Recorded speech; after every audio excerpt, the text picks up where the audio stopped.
आपण पाहत आहात महाराष्ट्र टुडे न्यूज चॅनल। आगामी निवडणुकांच्या पार्श्वभूमीवर आदर्श आचारसंहितेचे काटेकोर पालन करावे असे आवाहन सोलापूर महानगरपालिकेच्या अतिरिक्त आयुक्त वीणा पवार यांनी केले आहे। राजकीय पक्ष प्रतिनिधी आणि उमेदवारांसाठी आयोजित बैठकीत त्या बोलत होत्या। यावेळी त्यांनी स्पष्ट केले की निवडणूक आयोगासाठी माध्यमे ही आयोगाचे कान आणि डोळे आहेत। माध्यमांमध्ये पैसे किंवा वस्तूच्या मोबदल्यात कोणतेही वृत्त, जाहिरात किंवा प्रसारण झाल्यास त्यावर माध्यम संनियंत्रण समितीचे विशेष लक्ष आणि कडक नियंत्रण राहणार आहे। दरम्यान 15 डिसेंबर 2025 पासून शहरात आदर्श आचारसंहिता लागू झाली असून त्या अनुषंगाने सोलापूर महानगरपालिका प्रशासनाने 3115 बॅनर, फलक आणि 101 झेंडे काढून टाकले असल्याची माहिती देण्यात आली। कोणताही पक्ष किंवा उमेदवार धार्मिक तणाव निर्माण होईल अशी कृती करू नये, प्रतिस्पर्ध्यांच्या खासगी आयुष्यावर टीका करू नये असे स्पष्ट निर्देश देण्यात आले। प्रार्थना स्थळांचा वापर निवडणूक प्रचारासाठी केला जाणार नाही याची विशेष दक्षता घेण्याचे आवाहन त्यांनी केले। तसेच TV, radio, Facebook, Instagram, Twitter यांसारख्या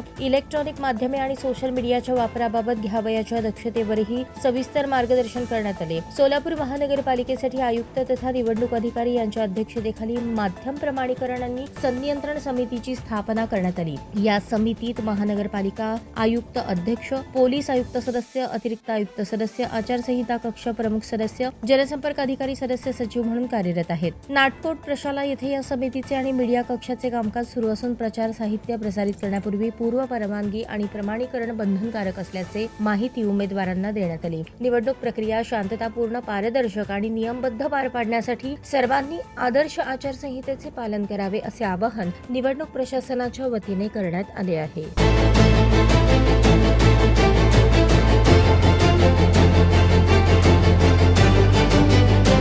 आपण पाहत आहात महाराष्ट्र टुडे न्यूज चॅनल।